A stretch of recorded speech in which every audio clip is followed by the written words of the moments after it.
Hello everyone, welcome to Currentpur. तो आज के डेली करेंट अफेयर्स की सीरीज में हम लोग देखेंगे 12 सितंबर 2023 के करेंट अफेयर्स को। वीडियो में एंड तक बने रहें। वीडियो के एंड में 11 सितंबर 2023 के करेंट अफेयर्स का हम लोग रिवीजन करेंगे और ये करेंट अफेयर्स आपके आने वाले सभी कॉम्पिटिटिव एग्जाम के लिए काफ़ी हेल्पफुल होने वाले हैं। तो अगर आप चैनल पर नए हैं तो चैनल को सब्सक्राइब जरूर कर लें, बेल आइकन को प्रेस कर लें ताकि वीडियो की नोटिफिकेशन आपको मिलती रहे। तो चलिए देखते हैं आज का करेंट अफेयर्स। क्वेश्चन है पहला कि भारत की अध्यक्षता में आयोजित G20 शिखर सम्मेलन में किस तिथि को India middle east Europe economic corridor के शुभारंभ की घोषणा की गई? आंसर है ऑप्शन ए 10 सितंबर 2023 को। भारत की अध्यक्षता में आयोजित G20 शिखर सम्मेलन में 10 सितंबर 2023 को India middle east Europe economic corridor का शुभारंभ की घोषणा किया गया। इकोनॉमिक कॉरिडोर में शिपिंग और रेलवे लिंक शामिल है, जैसे कि भारत और यूरोप के बीच व्यापार 40% बढ़ने की संभावना है। इसका उद्देश्य व्यापार को बढ़ावा देना, ऊर्जा संसाधनों का परिवहन और डिजिटल कनेक्टिविटी में सुधार करना है। इस कॉरिडोर में भारत, अमेरिका, जर्मनी, संयुक्त अरब अमीरात, सऊदी अरब, फ्रांस, इटली और यूरोपीय संघ शामिल हैं। G20 में शामिल हुए अफ्रीकी संघ में कितने देश शामिल हैं? आंसर है ऑप्शन सी 55। भारत के प्रधानमंत्री नरेंद्र मोदी ने 9 और 10 सितंबर 2023 को G20 शिखर सम्मेलन के उद्घाटन सत्र को संबोधित करते हुए 55 देशों वाले अफ्रीकी संघ को नए सदस्य के तौर पर शामिल किए जाने की घोषणा की है। कोमोरोस संघ के राष्ट्रपति और अफ्रीकी संघ के अध्यक्ष अजाली असोमानी हैं, जिसने कि G20 के अस्थायी सदस्य के तौर पर सदस्यता ग्रहण किया। यूएस ओपन 2023 पुरुष एकल का खिताब किसने जीता? आंसर है ऑप्शन ए नोवाक जोकोविच ने। सर्बिया के स्टार टेनिस खिलाड़ी नोवाक जोकोविच ने अमेरिकी ओपन 2023 में पुरुष एकल का खिताब जीता है। न्यूयॉर्क के आर्थर एस स्टेडियम में खेले गए फाइनल मुकाबले में रूसी खिलाड़ी डेनियल मेदवेदेव को सीधे सेटों में 6-3, 7-6 और 6-3 से हराया। यूएस ओपन 2023 का महिला एकल का खिताब अमेरिका की 19 साल की टेनिस खिलाड़ी कोको गॉफ ने जीता। उन्होंने फाइनल में बेलारूस की अरीना सबालेंका को हराकर यह खिताब अपने नाम किया। वर्ष 2024 में ब्राजील 19वीं G20 की अध्यक्षता करेगा। यह किस तिथि से प्रभावी हो जाएगा? आंसर है ऑप्शन सी 1 दिसंबर 2023 से। भारत 1 दिसंबर 2022 से 30 नवंबर 2023 तक G20 की अध्यक्षता करेगा। ये भी 30 नवंबर को कंप्लीट हो जाएगा। इसके बाद 19वीं G20 की अध्यक्षता ब्राज़ील करेगा। हालांकि भारत ने ब्राज़ील को G20 की अध्यक्षता सौंप दिया है, जो 1 दिसंबर 2023 से प्रभावी हो जाएगा। भारत के निर्वाचन आयुक्त श्री अरुण गोयल निम्नलिखित में से किस देश के राष्ट्रपति चुनाव का संचालन का निरीक्षण करने के लिए 3 सदस्यीय प्रतिनिधिमंडल का नेतृत्व कर रहे हैं? आंसर है इसका ऑप्शन डी मालदीव के चुनाव आयोग के आमंत्रण पर भारत के निर्वाचन आयुक्त श्री अरुण गोयल मालदीव के राष्ट्रपति चुनाव 2023 के संचालन का निरीक्षण करने के लिए मालदीव में 3 सदस्यीय प्रतिनिधिमंडल का नेतृत्व कर रहे हैं। चुनाव का पहला दौर 9 सितंबर 2023 को पूरा हुआ। वर्ष 2022 के शांति स्वरूप भटनागर पुरस्कार के लिए कितने वैज्ञानिकों को चुना गया है? आंसर है ऑप्शन सी 12 वैज्ञानिकों को। विज्ञान और प्रौद्योगिकी के लिए शांति स्वरूप भटनागर पुरस्कार 2022 की घोषणा हाल ही में वैज्ञानिक और औद्योगिक अनुसंधान परिषद CSIR द्वारा की गई। इसमें 12 वैज्ञानिकों का चयन किया गया। यह पुरस्कार भारत का सर्वोच्च विज्ञान पुरस्कार है।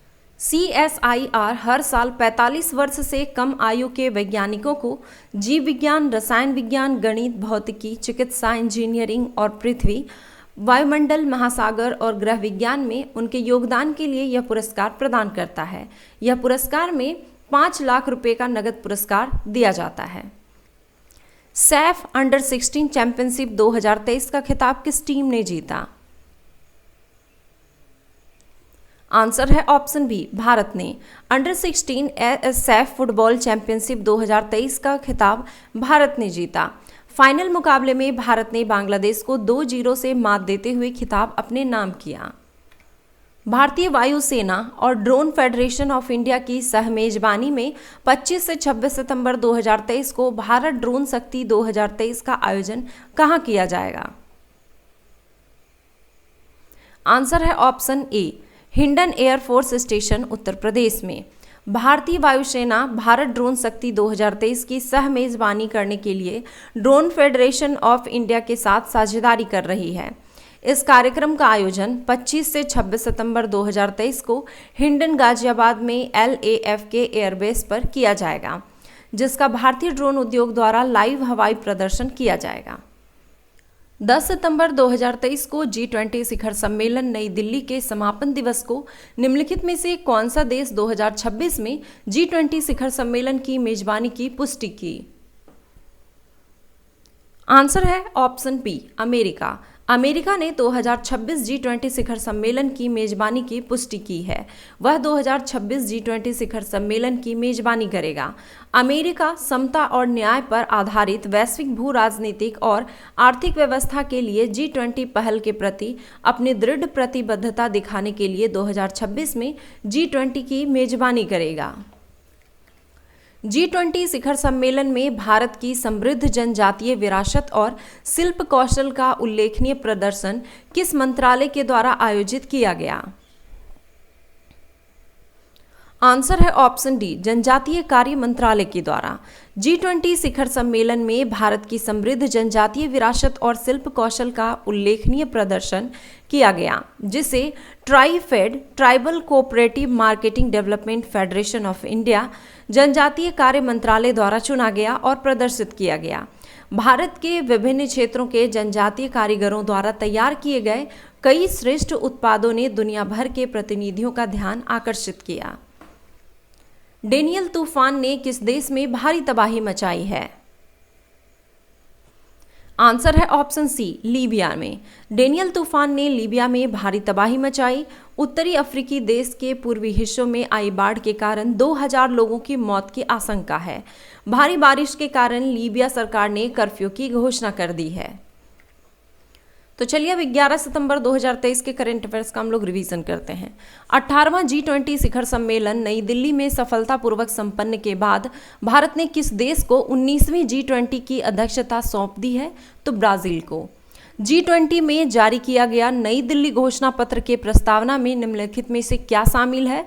तो इसमें शामिल है पृथ्वी के लोगों के बीच शांति और समृद्धि की दिशा में काम, महिलाओं और लड़कियों को सशक्त करना तथा लैंगिक समानता लाना, आतंकवाद और मनी लॉन्ड्रिंग के खिलाफ लड़ाई।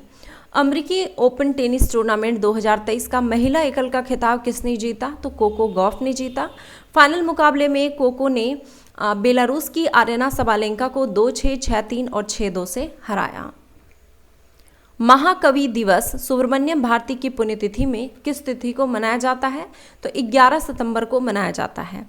आंध्र प्रदेश राज्य के किस पूर्व मुख्यमंत्री को कौशल विकास निगम घोटाले के सिलसिले में गिरफ्तार किया गया? तो चंद्रबाबू नायडू को। वैश्विक जैव ईंधन गठबंधन GBA के संदर्भ में सभी कथन सत्य हैं कि G20 शिखर सम्मेलन के मौके पर प्रधानमंत्री श्री नरेंद्र मोदी द्वारा 9 सितंबर 2023 को वैश्विक जैव ईंधन गठबंधन GBA की घोषणा की। भारत का प्रस्ताव, इस प्रस्ताव में पेट्रोल में 20% इथेनॉल मिलाने के पहल को वैश्विक स्तर पर ले जाने का है।